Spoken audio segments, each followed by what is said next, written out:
بسم الله الرحمن الرحیم. السلام علیکم دوله عزیز. من از شما همین را پرسیدنی ام، ملت پرستی چگونه هست در قیامت؟ ملت پرستی را چگونه سزاوار است؟ ملت پرستی در اسلام ما و شما نیست. این خدای ما و شما همه وقت ندا میکند یا ایها الناس، ای مردم گفته خداوند به طرف ما و شما مراجعت میکند. ملت در اسلام هیچ اهمیتی ندارد، خواه تاجیک است، خواه عرب است، خواه روس است، خواه امریکایی است، کسی نباشد اگر ایمانی بر خدا و ایمانی به قرآن داشته باشد او برادر ما و شماست. ملت در اسلام هیچ اهمیت ندارد. من ندانم، لاهوری میگوید من ندانم مرز و بومش از کجاست. رسول اکرم میگه من ندانم مرز و بومش از کجاست، این قدر دانم که با ما آشناست. من از کجا میدانم که رسول اکرم کجاگی است؟ برای من چی لازم؟ همین قدر میدانم که او آشنای ماست، او شفاعت کننده ماست. برای ما خواه ملت عرب است، خواه ملت تاجیک است، اگر دین نداشته باشد او برادر ما نیست. عزیزان ما و شما میگوید ای موی سفید کرده ای نام سیاه، یک چند گریخته ایزی درگاه خدا. ای انسانی که موی سری تو مثل پختواری سفید شد، تا حال تو خدای خودت نشناختی، تا حال تو در پهلوی برادر در مسجد اشتراک نداری، تا حال تو از عرق نوشی و زیناکاری باز نایستادی. از درگاه پروردگارت قریب 40 سال و 50 سال شد میگریزی. عزیزان ما و شما میگوید خداوند چی میگوید؟ حق میگوید مرا کرم بسیار است، ناامید مشو بنده بیا عذر بخواه. بنده من ناامید نشو، اگر چند تو گناهگار هستی، این گناهایی که تو کردی اینا از روی جهل بود، از روی نافهمی بود. امروز که تو فهمیدی، امروز که ترس خدا در دل تو درآمد، من تو را همچون بنده صالح قبول کردم، تو بنده من هستی. برای همین از تمام شما برادرای عزیز، کسانی که صحبت ما را میشنوند، انشاءالله ما در باب توبه صحبت بکنیم. برادراتان ناامید نکنید. اگر در 50 سالگی هم که آمده باشد، خداوند تمامی آن سیئات، تمامی آن گناهایی که تا امروز کرده بود همش به حسنات مبدل گردانید.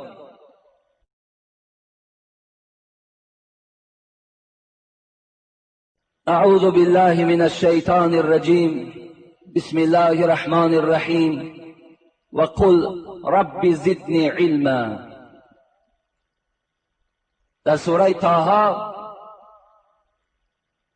خداوند بر حبیب خود محمد صلی الله علیه و سلم فرمان داد، فرمان صادر کرد. قل رب زدنی علما. محمد صلی الله علیه و سلم از پروردگارت علم زیاد را طلب کن.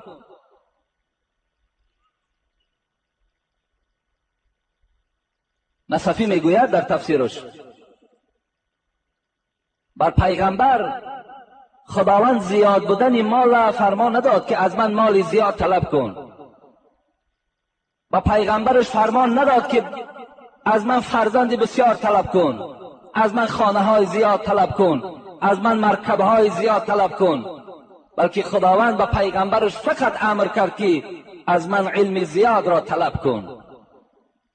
و رسول اکرم بعد آمدن این خطاب پروردگارش دستش برداشت و گفت اللهم زدنی علما والحمد لله علی کل حال. ای پروردگارا من تو را در همه حالت شکرانه میکنم، چه در حالت تندرستی باشم، چه در حالت بیماری باشم، چه در حالت دارایی باشم، چه در حالت کمبغلی باشم، من شکرانه ذات تو را میکنم. ولکن اللهم زدنی علما. خدایا علم مرا زیاد بگردان. رسول اکرم از پروردگارش علم زیاد طلب کرد. این دستور می شود برای ما و شما که ما که امتان حبیب خدا هستیم باید علم را از پروردگارمان دعا کنیم که خداوند بر ما علم نافع نصیب بگرداند، علم دنیوی دهد، علم اخروی دهد. تا که در دنیا هم عزیز باشیم، در آخرت هم عزیز باشیم، مهربان باشیم، صاحب احترام باشیم. در سوره نمل خداوند خبر می‌دهد: اعوذ بالله من الشیطان الرجیم ولقد آتینا داوود و سلیمان علما وقال الحمد لله الذي فضلنا على كثير من عباده المؤمنین. خداوند میگوید وقتی من حضرت داوود و حضرت سلیمان علم دادم، علم حلال حرام دادم، علم شریعت دادم، علم قضاوت دادم، علم داوری دادم، علم زبان پرنده ها را دادم، علم آب کردن آب را اینها وقتی که دادم، اینها چی گفتند؟ و قال الحمد لله الذی، ای پروردگار هزارها شکر به سوی تو که فضلنا علی کثیر من عباده المؤمنین، به سبب این علمی داشتم من از تمام دیگر بنده ها فرق کننده شدم. به سبب این علمی که مرا دادی من در نزد مردم احترام زیاد پیدا کردم و از مردم فرق کننده شدم، از جاهل از نادان من فرق کننده شدم. حضرت داوود و حضرت سلیمان به سبب گرفتن علم از پروردگارشان شکرانه کردند که هزارها شکر که خدایا مرا جاهل نگردانیدی، مرا نادان نگردانیدی، مرا بی سواد و بی دانش نگردانیدی. هزارها شکر که تو مرا زبان این پرنده ها را دادی، زبان آموختن دادی، آب کردن آهن را دادی، علم شریعت و علم حلال حرام دادی. با علم داشتن پیغمبرهای خدا شکرانه به سوی پروردگار میکنند. باید ما و شما هم برای علم گرفتن دعا کنیم و با داشتگی علم هان به سوی پروردگار شکرانه کنیم. زیرا که آدم عالم از آدم جاهل بین آسمان و زمین فرق کننده است. خدا در قرآن میگوید یرفع الله الذین آمنوا منکم والذین اوتوا العلم الدرجات. سوره مجادله است. خدا میگوید که من میبردارم درجات و احترام آن کسانی را که ایمان آوردند و بعد ایمان علم آموختند. کسانی که ایمانی به درگاه من آوردند، بر وجود من باوری کردند، بر قدرت من تسلیم شدند، بازم این که علم دارند، علم آموختند، دانش دارند، اینها را من در بین مردم درجات خاصه ای دادم. 60 ساله اسب دوان، عزیز خدا میگوید 60 سال یک اسب دوان میدود، شب و روز چند هزار کیلومتر طی میکند. بین آدم عالم و بین آدم بیدانش ان همون مقدار فرق است. خدا با واسطه علم درجات ما و شما را بلند میسازد. باز پروردگار میگوید قل هل یستوی الذین یعلمون والذین لا یعلمون. ای محمد صلی الله علیه و سلم به تمام امتانت خبر بده، آن کسانی که علم آموختند، آن کسانی که مدرسه ها را تمام کردند، آن کسانی که دانشکده های عالی را خواندند، آیا با آن کسانی که مدرسه نخواندند، با آن کسانی که دانشکده های عالی را نخواندند بی سواد ماندند، آیا در منزلت و در قدر برابرند؟ لا، گفته برابر نیستند. بلکه آدمان عالم و آدمان صاحب علم و طالب علم از آدم بیدانش و از آدم جاهل فرق کننده است.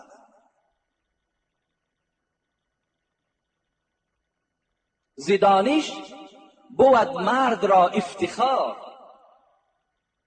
عزیز خدا میگوید زدانش مرد را بود افتخار، نباشد چو بیدانشی هیچ عار. مرد از حساب دانش افتخار می‌یابد، از حساب دانش، از حساب علم بلند مرتبه می شود، محبوب مردم می شود، مردم وی احترام میکنند. به سبب چی؟ به سبب علم دارد. وی مهنت کرده است، وی کوشش کرده است. پدر و مادر او برای تعلیم دادن فرزندش زحمت ها کشیده است. این فرزند صاحب دانش که کرده است، این فرزند در بین تمام مردم دیگر بی سوادها فرق کننده است، افتخار دارد. نباشد چو بی دانشی هیچ عار. شاعر میگه در ما و شما یک کلمه هست که میگیم بسیار بیعار است. بیعار به معنای بسیار بی ناموس است. میگه بی دانشی این خودش بی ناموسی است. بیدانشی این یک منزلت پست انسان نشان میدهد. وقتی آدم بیدانش میماند، به علم میماند، کوشش ندارد برای خواندن، بیعار است. میگوید خدا گفت بیدانشان را مثل. شاعر میگوید چی مثل خوب خدا گفته است، چی مثل زده است، چی مثال آورده است خدا. خدا گفت بیدانشان را مثل. هو کالانعام بل هم اضل. چی یک سخن قبیح گفتن آدم بیدانش خداوند مثل زد. چی مثل زد؟ هو کالانعام بل هم اضل. بیدانش گفت مثل چارپاست، کالانعام است، مثل چارپاست، مثل حیوان است. بل هم اضل، بلکه گفت از چارپا هم پست است. آدم بیدانش از چارپا هم دیده چی بوده است؟ پستر بوده است. برای وی دانش ندارد. بینید به دانش هم استفاده میبرند، حیوان هم استفاده میبرند.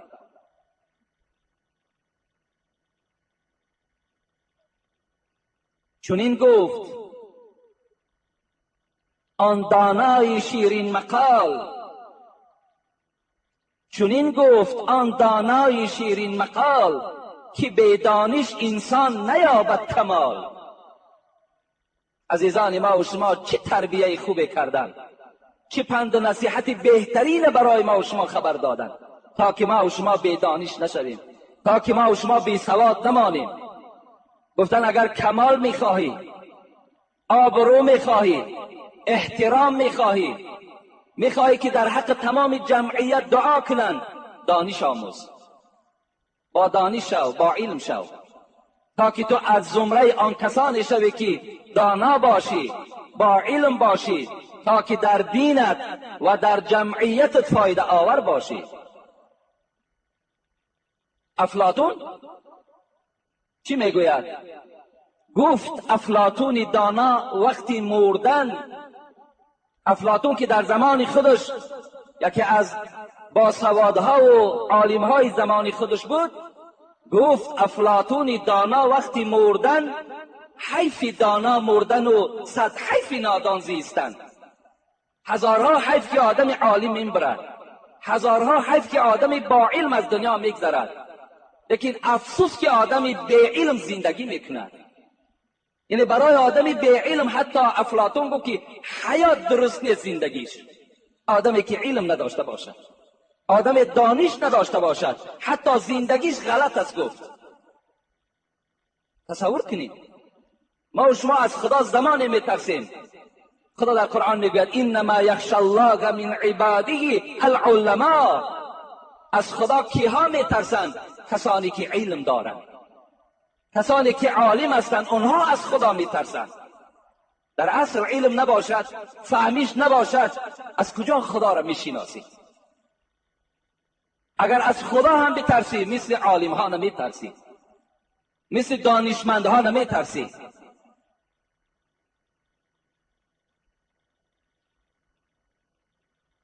پیغمبر خدا میگوید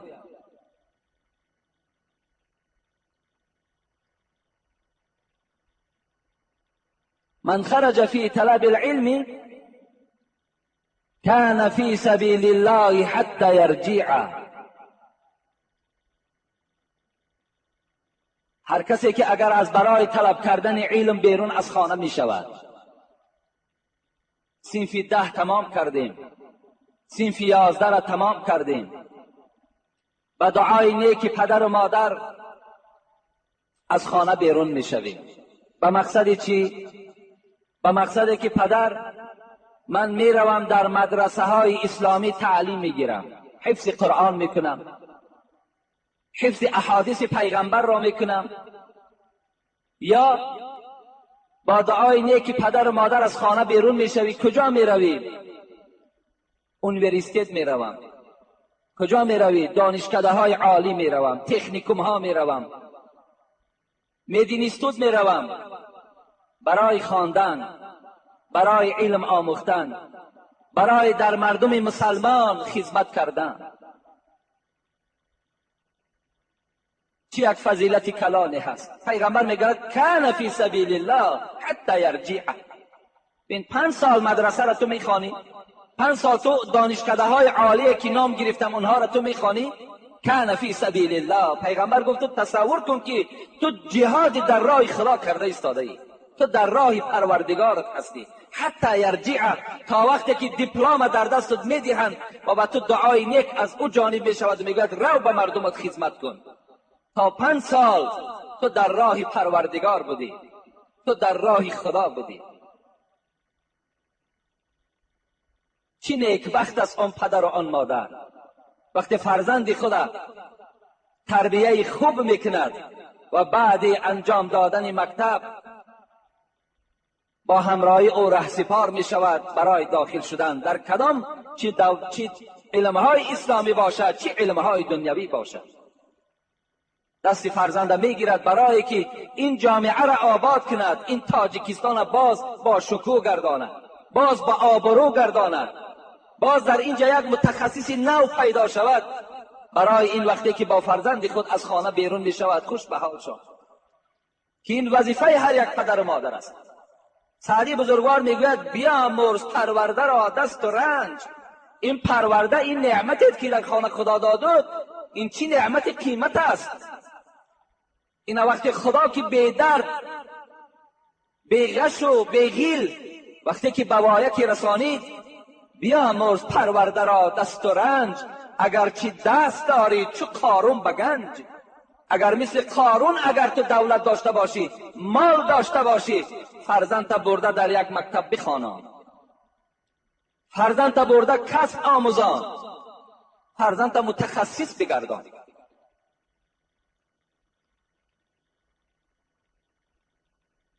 من سلک طریقا یلتمس فیه علما سهل الله له به طریقا الی الجنه. حدیث صحیح پیغمبر. من سلک طریقا یلتمس فیه علما. پیغمبر گفتند سلکه معنای پیمودن راست. کدام شخصی که راه را می پیماید یعنی قدم میزند، به کدام طرف قدم میزند. طریقا یلتمس فیه علما. یلتمس به معنای طلب کردن است، به معنای است که از خانه میبرایم به مقصدی که این قدم های من برای طلب کردن علم رفته ایستاده است. کدام شخصی که پیغمبر میگوید از خانه راه طلب علم را پیشه میکند، سهل الله له به طریقا الی الجنه. سهل به معنای که آسان میگرداند پروردگار برای این جوانی که این مقصد را در ذهن خود جا کرده است، راه جنت را برای این جوان خدا آسان میگرداند. کلام شما اگر راه طلب کردن علم را پیشه کردین و به خود مقصد گذاشتین که من بار از زبان داملا شنیدم که باید که بعد صنف 10 یا 11 باید من رفته در یک دانشکده عالی یا در یک مدرسه اسلامی باید تعلیم گیرم. وقتی این سخن را در مینه خود در ذهن خود تو جا کردی و این سخن برای تو شعار شد و تو راه علم برای خود پیشه کردی، رسول الله میگوید ای جوان آگاه باش که راه جنت خدا برای تو آسان گردانید. این راه تو راه جنت است. زیرا آدم با علم همه وقت ثوابکار می شود. آدم با علم خیلی با انصاف می شود. اگر در بین اینها کمی اگر آدم های علمی به عمل نداشته باشند، اینهاشم خیلی کم هستند. اکثر آدم های عالم، اکثر آدم های با علم همه وقت اونها فداکار می شوند، اونها جان فدا می شوند، اونها خدمتگار در حق اسلام و در حق مردمش می شوند.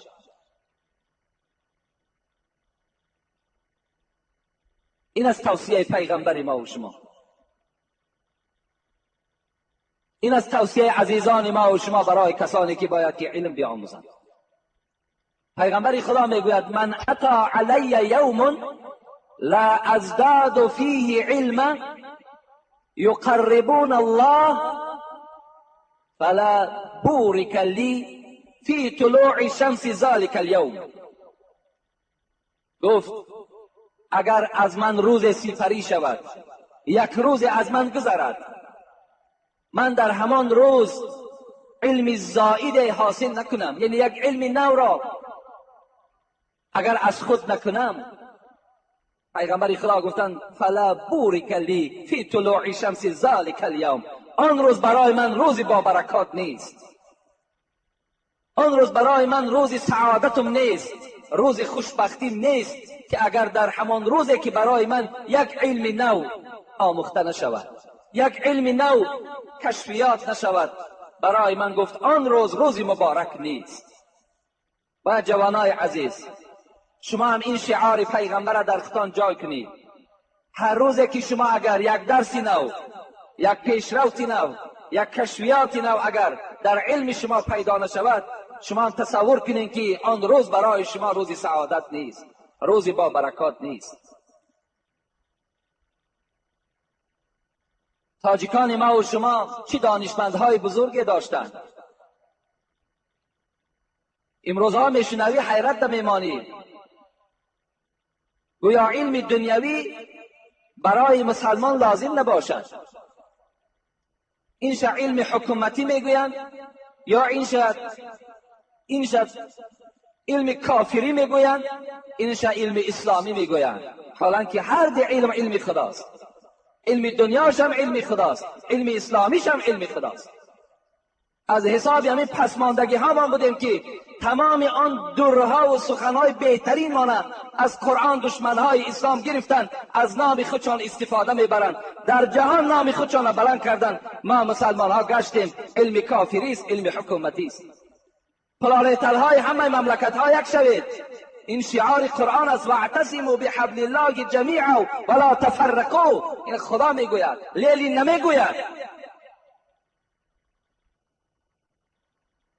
همه برای یک کس برای همه. پیغمبر میگوید المؤمن للمؤمن کالبنیان یشد بعض بعضا. این سخن حبیب خداست، این سخن لیلی نیست.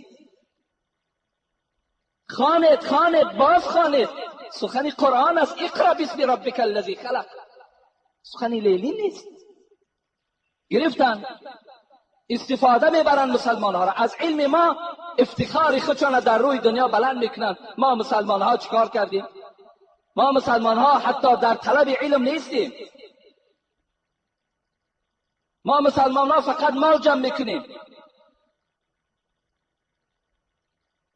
دولت سامانیان 3 عالم انسیکلوپدیست برای ما و شما دادگی است. 3 عالم از سالهای 819 تا 1005 میلادی از دولت سامانیان 3 عالم انسیکلوپدیست، یعنی تمام علم های دنیا را میدانستگی. اینا کیا بودن؟ ابو ریحان بیرونی، این ابو علی ابن سینا، این ابو نصر فارابی بود. اینا پیشواهای ما و شما هستن که در عصرهای 9 تا 15 در تاریخ میگوید که در همین آسیای میانه 20 رصدخانه وجود داشت. 20 تا همون میکروسکوپ هایی که آسمان را نگاه میکنن و علم استرونومی میگویم، یعنی علم هیئت شناسی. 20 رصدخانه وجود داشت که در خوارزم ابو ریحان بیرونی حکمرانی میکرد. با این رصد خود، با این رصدخانه خود علم ستاره را میآموخت. محمد خوارزمیش باشد در عراقش بود، عمر خیام در اصفهان بود، توسی در شهر مرو بود، اولوغبک در شهر سمرقند بود. مسلمانای ماست بود. امروز ما را چی بلا شد که اینش علم حکومت، اینش علم کافری، اینش علم اسلامی. باید مسلمان رهبر باشد، باید آدمی نمازخوان طبیب باشد. ابو علی بن سینا طبیب در روی دنیا مشهور است. در عصرهای 16 دولت اروپا، دولتی که امروز مسلمان نمیخواهد زندگیشه، در عصرهای 16 از ابو علی بن سینا و ابو بکر رازی که رازیس گفته در اروپا مشهور است، از علم طب همینها استفاده می‌بردند تا امروز آموخته ایستادند. ما باشیم سینای حفری به کفر دادیم. اینا پیشرفتی ما و شما. فرزندی که الگبر میخوانه، این از محمد خوارزمی است، الگبر را وی کشفیات کرد. عمر خیام پدر کیمیا میگویم، پدر خیمیا، جدول مندله و اساس را عمر خیام کشفیات کرده بود. 400 سال پیش از نیوتن قانون جاذبه جسم ها را عمر خیام کشف کرده است. این را تاریخ میگوید که اونها گرفتن از نام ما و شما استفاده بردن. ما و شما نشسته پروای علم نداریم. یک ضرورت که شود بعد فریاد میکنیم از دولت‌های روسیه و از دولت‌های امریکا و از دولت‌های ایتالیا و آمده بعد راه ما را ساز میکنن، بعد کسلی‌های ما را اونها تبابت میکنن. ما هم آدم هستیم که آخر ما باید امروز اسراف‌ها را از بین گم کنیم، اسراف‌ها را نابود کنیم و فرزند تربیه کن.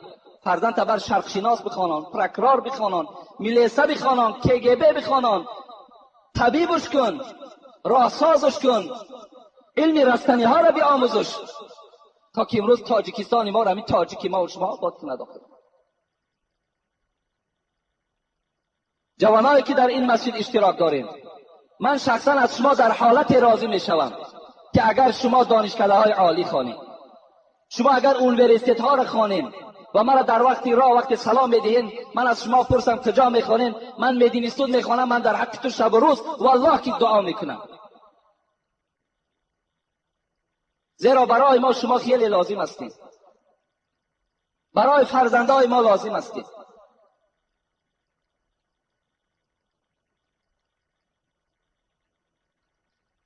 پیغمبر خدا میگوید هلاک امتی من در دو چیز است. هلاک میشود امتی من در دو چیز. در چی؟ جمع المال و ترک العلم. در دو چیز امتی من هلاک شد. هلاک میشویم کدام وقت؟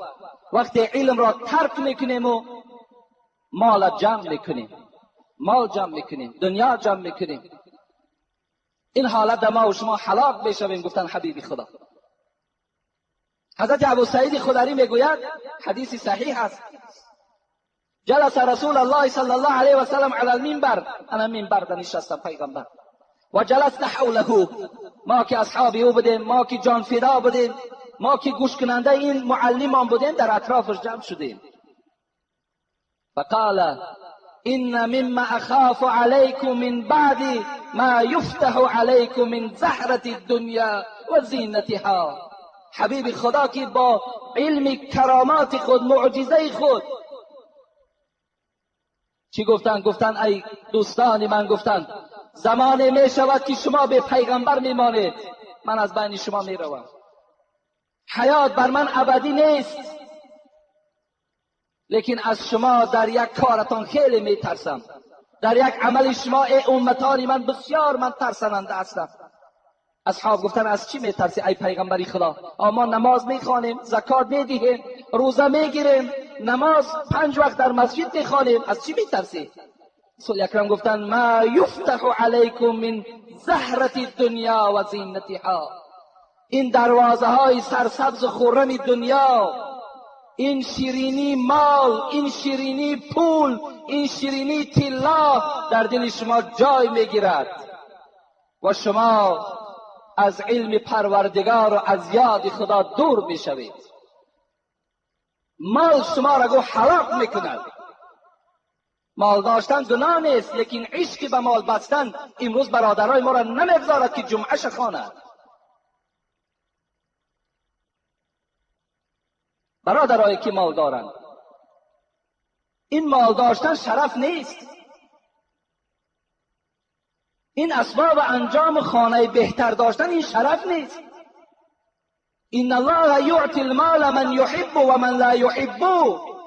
خدا میگوید من مال، این پول، این دلار میدهم به هر کسی که میخواهم، خواه دوستش دارم خواه دوستش ندارم، مالش میتونم. ولكن یعطی الایمان من یحب، لیکن ایمان علم کسی را میتونم که باید دوست میدارم. شرف انسان در ایمانداری است، در اسلامداری است، در آدمگری است، در علم داشتن است، نه در مال و نه در ملک. نه منعیم به مال از کسی بهتر است. خدا رحمت کند سعدی را. نه منعیمی به مال از کسی بهتر است. خر اگر جیل اطلس بپوشد خر است. چه عزیزان ما و شما چه سخنهای بهترین گفتند. پیغمبر خدا را حدیثش است: علم ترک کردین و مال جمع کردین هلاک شدین. ان الله لا ينظر الى اجسامكم ولا الى صوركم ولا الى اموالكم ولكن ينظر الى قلوبكم و اعمالكم. خدای ما و شما نظر نمی کرده است در این جیلک های فسان ما، در این لباس های بهترین ما، در این جسدهای آلفته و سفید و تازه ما خدا نظر نمی کرده. ولا الی اموالکم، در مالها و در میلیونر بودن تو من نظر نمی کنم میگه، بلکه من نظر میکنم در علم تو، در عمل تو، در دل تو. اینها در ما نظر میکنیم. خدا رحمت کنه سعدی را میگه صورتت را چی کنم گرچه نداری سیرتی. صورتی تو را من چی کارش کنم؟ صورتت را چی کنم گرچه نداری سیرتی. کس با یک جو نخرد این صورتی به سیرتی. این صورتی که علم نداشته باشد، این صورتی که عمل نداشته باشد، این صورتی که در دلش ترس پروردگار نباشد، کس با یک جو نخرد این صورتی به سیرتی. این صورتی به سیرت یک جو قدر ندارد. یک جو، یک دانه جو.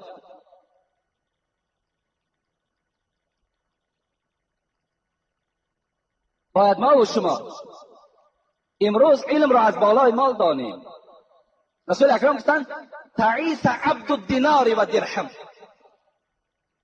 والقطیفه والخمیسه. هلاک شد گفت عبد الدرهم و دینار، بنده درهم و دینار. گفت پیغمبر تعیس به معنای هلاک شد، هلاک باد. کسی که بنده درهم شد، کسی بنده تنگه و طلا شد، وای هلاک شد. گفتند ان لكل امت فتنه و فتنه امتی المال. هر یک امت یک فتنه دارد و فتنه امت من، آزمایش امت من این در مال است. گفتند آزمایشتان میکند خداوند. خدا در قرآن میگه انما اموالکم و اولادکم فتنه والله عنده اجر عظیم. این در سوره والله اعلم سوره تغابن است. خدا میگوید به درستی که مالهای شما، فرزندهای شما برای شما فتنه هستند و نزد پروردگارتان اجر عظیم است. میگردن در سوره منافقون یا ایها الذین آمنوا لا تلهکم اموالکم ولا اولادکم عن ذکر الله و من یفعل ذلک فاولئک هم الخاسرون. خدا میگوید ای کسانی که ایمان دارید و ایماندارها مراجعت دارد با کسانی که با هستی خدا باور دارند، به ما و شما لا تلهکم، شما را باز ندارد مالداریتان و فرزنداریتان از یاد پروردگارتان باز ندارد. شما را مالداریتان از طلب کردن علم باز ندارد. هر کسی را که مالداری او، فرزندداری او از علم و از ذکر خدا بازش داد، بازش که گذاشت، نگذاشتش که عبادت پروردگار کند، فاولئک هم الخاسرون. خدا گو اونها زیانکار هستند. برای ما و شما از مال و از فرزند دیده امروز اگرچه فرزند محبوب ما و شماست، اینجا مطلب از مفسرات دیگر چیز را بیان میکنند، لیکن من مقصد گفتارم در باب مال است که پیغمبر گفت که امت من را هلاک میکند دو چیز. این چی است؟ این جمع مال و ترک علم. علم نمیخواند. مرده را بران سوی گور، جان مسکین نظر کند از دور.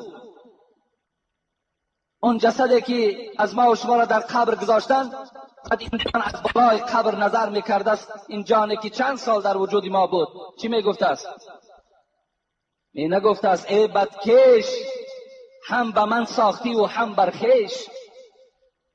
چه حالته، چه روزی وزنینه، چه روزی تاریکه برای من برپا کردی و برای جسد خودت برپا کردی. این که میخیستی و میخفتی، زن و فرزند و مال میگفتی، بی وفا بود از مال و جفت، نزد مولای خود چی خواهی گفت؟ چی میگویی الحال؟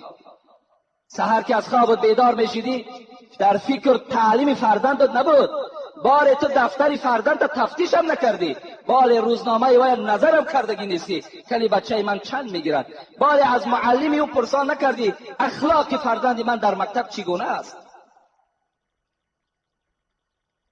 دختری من در مکتب میخواند حیا دارد یا نه، باری هم پرسان نکردی. الحال نزد پروردگار چی جواب میگوی؟ مؤمن را که عقل در خویش است این چنین کار و بار در پیش است. حضرت میگه کسی که عقل داشته باشد، مؤمن ها کسی فراست داشته باشد، این حالت دیر ناگذشته میبیند. زود است که وی وارد قبر میشود، خداوند از مال و از اسباب و انجام از او پرسان میکند. شما علم را گیرید، همه اینها را صاحب میشوید اگر با شرطی که شما را خدا علم دهد، شما از علم برخوردار شوید. حضرت سلیمان وقتی در پیشش علم گذاشتن، مال گذاشتن، ملک گذاشتن، حضرت سلیمان علم را گرفت، بعد علم را گرفتن ملکم یافت، مالم یافت. جوانای عزیز باید با علم باشید، کار کنین، حرکت کنین. اگر پدر و مادر شما هم بی پروا باشد، شما بی پروا نباشید. لیکن پدرای عزیز و برادرایی که امروز مسئول هستید، کار کنین که فرزندای شما خواننده باشند، فرزنداتون بی سواد نباشند. شرط نیست که همین فقط فرزند ما و شما یا دکان داشته باشد، یا در راه ماشین شوید، یا یگان کاری که مثال برای او علم در کار نباشد، فقط در همون ما را وابسته کنین. بذارید امروز فرزندها رفته در مکتبه های خوب خوانند، دور از خانه، بیرون از خانه باشند، خوانند، تعلیم گیرند، فردا آمده در محلش، در شهرش، در همین جمهوریش برای مردم فایده آور باشد. اسراف ها را کمتر کنین، اسراف های بیهوده را کم کنین و پول و مالتان را کم ذخیره کنین فقط برای فرزندهاتان. بعدا انشاءالله شما راحت فرزند میبینید. بیامرز پرورده را دست و رنج، اگرچه دست دارید چه قارون بگنج. گر حالی نیک خواهی فرزند را همیشه، آموزش برادر قرآن و خط و پیشه. حضرت مولوی رومی را خدا رحمت کند میگه میخواهی که حالی نیک در تو دوچار شوی، میخواهی که در حالت پیرانسالیت راحت کنی، چکار کن فرزنده؟ آموزش برادر قرآن و خط و پیشه. قرآن خوانش کن، مکتب خوانش کن، یک کسب را برای او چکار کن، بیاموزان. زیرا که پیشه باید روزی که کار افتد، چون پیشه نداند بیل و کلند و تیشه. گفتم پیشه چی کاری خوبه؟ یعنی یک کسب را برای او آموز. در یک مکتب رفته خواند تا که صاحب کسب شود. وی صاحب کسب که شد، وی هم تو را میخوراند، هم فرزند و زن خود میخوراند. اگر وی تو از کسب برخوردار نکردی، وی بیچاره مجبور میشد میگه که یک بیل یا یک کلند گرفته و بعد خانه به خانه سراغ کنه در کجاست، خدمتگار برای کی در کار است. چون خط نداند یا پیشه نداند، پس گاو و خر چراند در کو در و پشته. حضرت گفتم وقتی مکتب خان که نشد و تو پدر و مادری بیرحمی که فقط پول اینا در فاتحه صرف کردی، در شبهای نکاح صرف کردی، در ارتیس های قیمت صرف کردی، در رقاصه ها صرف کردی، در مرده ها را خراجات های بیهوده صرف کردی، تو پدری بیرحم گفت الله که فرزند پادبان کردی. این از حساب تو شد. اگر تو در این راه ها پول صرف نمیکردی و جمع میکردی برای ذخیره فرزندت، امروز تو در یک حال خیلی نیکی میافتیدی.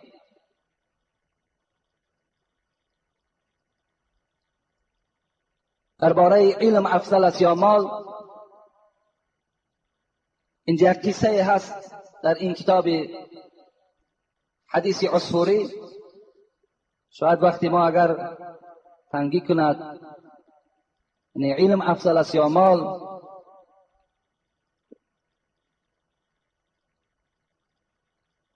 جواب این از زبان حضرت علی من بر شما می رسانیدم. بسیار یک حکایه شیرینی هست که آیا مال افضل است یا علم. از بس که وقت به این حکایه نمی رساند، زیرا اینجا 10 سوالی هست که به حضرت علی دادن وقتی که حبیب خدا گفت انا مدینه العلم و علی بابها، من شهر علم هستم و دروازه شهر حضرت علی هست. وقتی این سخن از زبان حبیب خدا که برآمد، تمام خوارج، تمام رویه های باطله برای سنجیدن سخن حبیب خدا که وی شهر علم باشد و علی دروازه اون شهر، حضرت علی را امتحانگیری آمدند و از او سؤال کردن. انشاءالله من این جمعه آینده خدا خواسته باشد بسیاری از موعظه های ما باقی ماند. درباره احترام عالم من سخنی نگفتم تا حال. انشاءالله احترام عالم ها را با همراه این حکایه که در این کتاب موجود است من به سمع شما میرسانم. فقط از همه شما الحال، یعنی انسان هر یک فرصتش غنیمت است. تا جمعه آینده ما زنده هستیم یا نیستیم، فقط از همه شما که اکثرا مسجد ما را جوانها زینت میدهد و از مسجد انشاءالله جوانها نشء و نما می‌یابند، از مسجد بهترین اخلاق و تربیه را برخوردار میشوند. از مسجد آمدن جوان هیچ کمبودی در هیچ اطراف رخ نمیدهد، بلکه انشاءالله بهبودی در عمر این جوان، در علم این جوان پیدا میشود. از این خاطر به این جوانها من همت مراجعت میکنم که بسیار بسیار در علمهای الحال که شما مکتب خان هستین، در مکتب هاتون خیلی فعال باشین، یک نمونه باشین، چه از جهت لباس پوشیتان، چه از جهت اخلاقتان. با آن دخترهایی که در پهلوی شما نشستن، همصنف شما هستند، با آنها با نیتهای بد نگاه نکنین و تمام میل خواهشی خودتان به سوی آنها روان نکنین، زیرا آنها خواهرای شما هستند و خواهری تو اپای تو در دیگر صنفی خواند. اگر یک رفیقی تو و یک گپ دهد یا گپ پرتاید، تو چگونه اینه حس میکنی؟ تصور کن که وی خواهری وی است. یعنی از این فکرها شما خالی باشین و تمام خیال خودت، تمام حرکت فقط برای گرفتن علم حواله کن، تا که مثل ابو علی ابن سینا شوی، تا که مثل ابو ریحان بیرونی شوی، تا که مثل ابو نصر فارابی شوی که در نام تو در تاریخ بگذارد. ما و شما از دنیا میگذریم، لیکن نامهای کسانی که خدمت کردن انشاءالله باقی در تاریخ میمانند که فلانی گفته. امروز ابو ریحان بیرونی نیست، لیکن نامش در مسجد ما صدا میدهد. امروز عمر خیام وجود ندارد، لیکن تعریفش در بین مردم ما وجود دارد. برای آن که نام ما و شما باقی ماند، باید که ما چیکار کنیم؟ باید با علم شویم. رسول اکرم میگوید اذا مات ابن آدم انقطع عمله الا من ثلاث. وقتی آدم از دنیا میگذرد، یعنی در قبر وقتی میبرن ما و شما را میگذارن، سه عمل ما و شما در روی دنیا میمانده است. در بین این قوم جمع ما و شما سه عمل ما میمانده است. مبادای من جمعه آینده نباشم، این خدا میداند، لیکن سخن من، موعظه های من، مهنت های من از یاد شما دور نمی رود. زیرا رسول اکرم چی بگد بین؟ یکم میگد صداقت جاریت. یکم شخص در قبر اگر خواب باشد، نامش در دنیا کوره کرده نمی شود، خط زده نمی شود. شخصی که اگر صدقه جاریه کرده باشد. صدقه جاریه را من برای شما گفته بودم، چی مسجد ساختن باشد، چی راه ساختن باشد، چی کوپرک ساختن باشد، چی مکتب بنا کردن باشد، چی آب کشیدن باشد، چی گاز کشیدن باشد، اینا همش صدقه جاریه هستند. نامش باقی میمانده است و تا وقت این دکانش یا مسجدش یا راهش تا وقتی که هست در نامه اعمال وی نویساندن می شود. هر روز اگر ما یک سطل آب از آب کشیدگی او گیریم، ثواب این یک سطل آب خداوند در نامه اعمال اون بنده می نویسد. اگرچه وی خواب است، جسد وی می پوسد، لیکن روحی وی زنده است. دوم کی است؟ او علم ينتفع به. این حدیث پیغمبر بینه، کسی که در دنیا علم آموختند، کسی در دنیا علم داشت، کسی در دنیا یک دانشکده عالی و یا مدرسه های اسلامی را انجام داد، ختم کرد، نام این کس گفت پیغمبر خدا در روی دنیا باقی میماند و ثواب عملهاش در نامه اعمالش تا روز قیامت نویسانده می شود. تا روز قیامت. سوم او ولد صالح یدعو له. پیغمبر گفت سیوم نفری که نامه اعمالش کشاده میماند، همان پدر و مادری هست که فرزند صالح را در دنیا میگذارد. یک فرزند دکتر، یک فرزند میلیسه، یک فرزند بگم در یک اداره های بی خطری، یک فرزند داملا در روی دنیا میماند و میگذرد تا وقتی این فرزند که خدمترسان جمعیت است در نامه اعمال این پدر و مادر ثوابی کرده این فرزند نویسانده می شود. بسیار خوب می شود. این گونه یادگار از پس خودمان گذاریم. شاید که در دنیا گناه های زیاد کرده باشیم و این عمل های کرده باشیم، شاید که این برای ما و شما نجات نشود و همین فرزندی که گذاشتیم شاید همین دستگیری ما و شما شود. این خدا می داند. از این خاطر موی سفیدهایی که نبیره ها داریم، برای تکمیل علم آنها، برای آموختن علم، برای آنها دائم کوشش صرف کنیم. مال مبتلا فقط در راه حاصل کردن علم. امروز الحمدلله که استقلالیت در دست ماست. این نعمت کلان است. ما و شما دیگر مطیع هیچ دولتی نیستیم. امروز الحمدلله مثال یک رهبر بهترین داریم که برای بهبودی کردن جمهوری ما، برای تکمیل یافتن علم ما و شما همه شرایط آماده است. فقط بخوانید.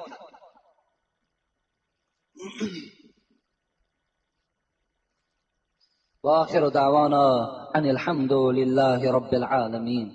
پروردگار مهربان، ما جمله بندگانت را اهل علم بگردان و خدای مهربان ما را و فرزندهای ما را خواننده بگردان و خدایا از علمهای اسلامی و علمهای اخروی ما را و فرزندهای ما را برخوردار بگردان و خدایا چنان علم برای ما نصیب بگردان که فقط برای اسلام و برای آباد کردن جامعه باشد، نه برای حیله و نیرنگ، نه برای سوء استفاده از این علم باشد. و خدایا ما را و فرزندهای ما را اهل هدایت بگردان و تمام آن بندگانی که از راههای دور و نزدیک برای ادا کردن نماز جمعه آمدند، خدایا در قدمهاشان حسنات کتابت بفرما. یک برادر از ما دعا طلب کردند که سفر دارند، خدایا سفری با برار و بی خطر نصیبشان بگرداند. و یک بیماری دیگر بوده است، از ما طلب کردند، خدای مهربان اون بیماری را شفای کامل و شفای عاجل نصیب بگردانی. آمین یا رب العالمین. علیکم داملای محترم، من استقامت کننده دهه حکیم آباد خواجگی میر سید علی حمدانی گدای سهراب که سلامتیم کمی ناخوب است، از شما خواهش میکنم که در حق من دعا نمایید و این مبلغ ناچیز را در ساختمان مسجد صرف نمایید. با احترام گدای خدای مهربان این بنده که خیر احسان کرده است با امید شفا، پروردگار با حرمتی و ننزل من القرآن ما هو شفاء و رحمت للمؤمنین ولا یزید الظالمین الا خسارا. شفای کامل خدا نصیب روزش بگردان.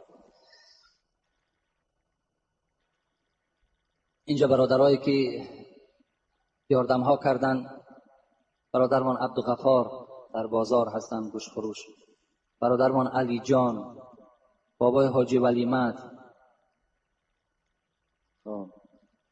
اکای یوسف، اکای امیر خان، بابای حاجی یوسف جان، اکای صلاح الدین، اکرام، همه کارگرهایی که راهسازی کرده ایستادن. بسیار بچهای تاجیک خدمت همینجا اسفالت ها دادن، ما اطراف این مسجد اسفالت کردیم.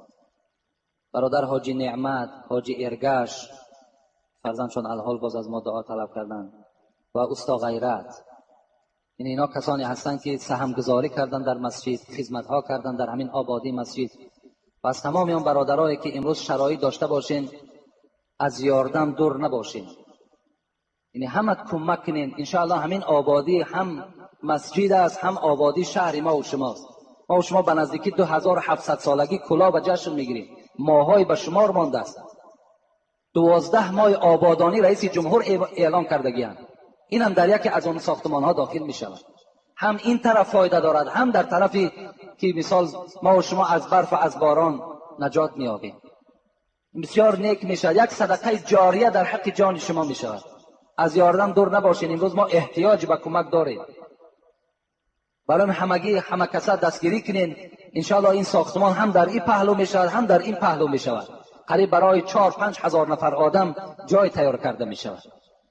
و انشاءالله فرزندان ما و شما میاد از این صحبت ها برخوردار می شود.